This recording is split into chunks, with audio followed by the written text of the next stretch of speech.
Bonjour à toutes et à tous, on m'appelle Steven, nouvelle vidéo d'ici qui était ultra importante puisque je n'étais pas dispo pour rebondir sur ces news qui sont désormais officielles. C'est incroyable puisqu'il y a maintenant quelques semaines, on en parlait sous forme de rumeurs, d'où l'importance dont je vous parlais dans cette vidéo où je vous disais qu'il fallait absolument suivre ces sources si vous voulez connaître un peu plus d'infos, puisqu'elles avaient raison étant donné que ça y est, on a plusieurs projets qui sont officiellement confirmés. Je vais tout vous citer et puis ensuite ce que je vous propose c'est qu'on en parle tous ensemble, bonne, mauvaise idée, ce qu'on pourrait voir, ce qu'on pourrait ne pas voir, et je vous invite à faire pareil en commentaire. Alors pour commencer, on a bien évidemment un nouveau film Superman qui sera donc avec Henry Cavill, donc un film Superman qui ne s'appellera pas aux dernières nouvelles Man of Steel 2, mais où ils vont proposer de mettre le nom Superman dans le titre du film pour que ce soit beaucoup plus parlant en fait, pour que ce soit beaucoup plus vendeur, parce que vous le savez, Warner, quand bien même s'ils ont de la suite dans les idées en ce moment, et même si le nouveau régime accompagné du porte-étendard Dwayne Johnson est plutôt bien apprécié en ce moment, il faut quand même renflouer les caisses étant donné qu'ils ont des dettes de plusieurs millions à couvrir, et donc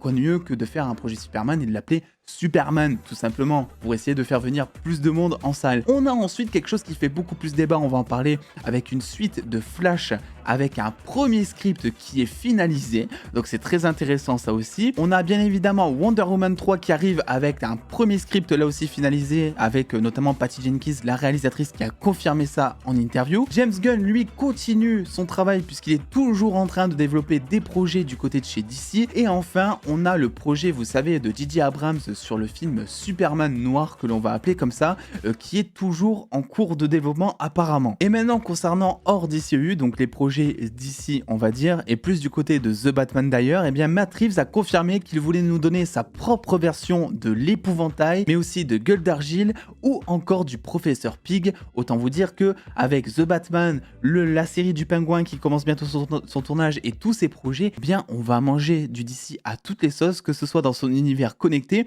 ou dans son univers The Batman, qui lui est aussi connecté maintenant ou qu'il sera prochainement. Commençons par le commencement, le film Superman 2, un film dont on a déjà théorisé sur la chaîne, donc je vais pas m'étendre là-dessus. Film qui pourrait nous faire la rencontre, bien évidemment, Supergirl, Superman contre un antagoniste ultra puissant. Les fans attendent peut-être du Brainiac, ça ne reste que théorie, mais ça serait cool de voir un gros méchant Brainiac dans un film Superman avec Henry Cavill, Sacha Caillé. Bref, évidemment, on va pas déblatérer, un film Superman 2, on est tous très chauds, ça va être trop cool, on attend ça depuis des années. Passons maintenant à quelque chose qui va faire beaucoup plus débat, c'est The Flash 2, un premier script finalisé, quelque chose de prévu, c'est pas étonnant puisque, comme je l'avais dit précédemment, t'as pas d'univers d'ici sans la Justice League et t'as pas de Justice League sans Flash. La question qui va se poser, c'est est-ce qu'ils vont profiter de la fin du premier film Flash, qui a déjà connu pas mal de soucis, on attend déjà qu'il sorte, comme disent certains, pour remplacer, pour recaster soit Barry Allen, qui est joué par Ezra Miller, qui a connu énormément de polémiques ces derniers temps,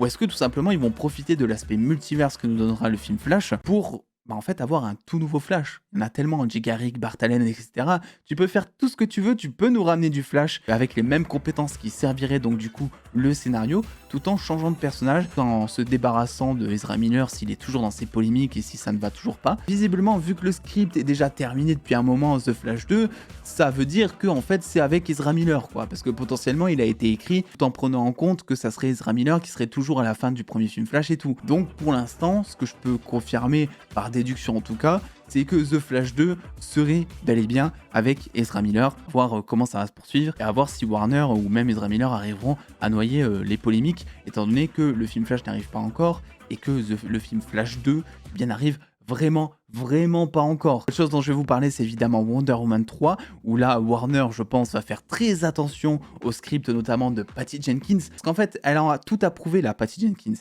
On est sur une réalisatrice qui a plombé Wonder Woman 2. C'était pas que elle qui a écrit le script, et il faut quand même le préciser, mais ça reste un film de merde.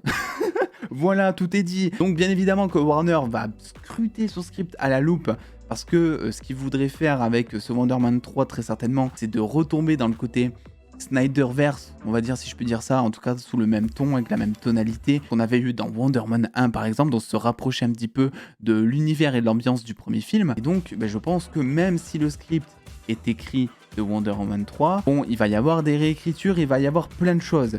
Donc là aussi, il faudra être patient. La plus grosse surprise que j'ai pour l'instant, c'est le film Superman de J.J. Abrams, qui est lui toujours en préparation. Alors qu'à côté, on a donc le retour d'Henry Cavill en tant que Superman. Donc apparemment, ils veulent toujours développer un univers parallèle avec un autre Superman, donc de J.J. Abrams, qui serait aux dernières nouvelles un Clark Kent adapté pour être un peu afro-américain. Alors j'ai plus le contexte exact, mais c'était, on en a déjà parlé plein de fois sur la chaîne aussi. J'en reparle pas ici parce que s'il faut, ça a changé ça aussi, mais grosso modo, ça serait ça. Donc peut-être qui sait un Superman qui serait dans l'univers de The Batman.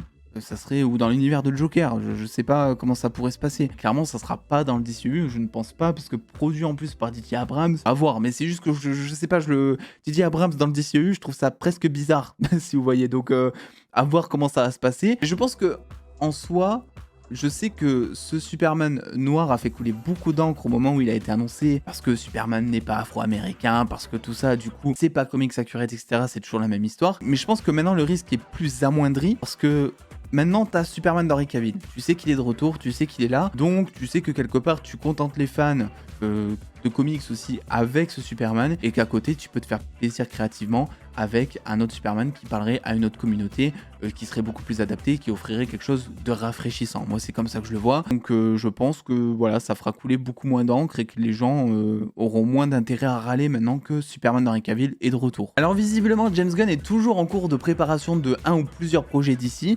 Donc, c'est des news qui changent pas tellement ça, puisqu'on savait qu'il était en cours de préparation déjà d'une saison 2 de Peacemaker, même si ça fait un moment qu'on n'en a pas entendu parler, et aussi d'une série un peu plus spin-off, notamment peut-être autour de Ratcatcher, etc. Donc l'intérêt du DC Extended Universe, même sous le nouveau régime, serait potentiellement de développer encore et toujours la nouvelle The Suicide Squad, là où par contre on parle aussi parallèlement du retour de la Suicide Squad de David Ayer. C'est à ce niveau-là qu'il y a un petit peu de flou, parce qu'on sait pas vraiment ce qui va se passer. Est-ce qu'ils vont vouloir ramener la Suicide Squad de David Ayer en tant que Suicide Squad principale? Est-ce que ça sera juste pour le temps d'un projet, pour le temps de la ressortie de la Ayer Cut, tout en développant à côté la nouvelle Suicide Squad de James Gunn? Ou est-ce qu'en fait ils vont faire un mélange des deux, ce qui est aussi possible, ils vont faire un troisième reboot de la Suicide Squad en te mettant un Peacemaker à côté d'un Will Smith, quoi, par exemple, qui lui pourrait profiter de Warner pour relancer sa carrière à cause de la gifle qui a fait du bruit dans le fond comme dans la forme lors des Oscars. Et ben là, c'est trop bien, moi, ce que je trouve, voilà, moi je trouve ça trop bien ce que Matt Reeves veut faire, c'est des projets spin-off autour de The Batman,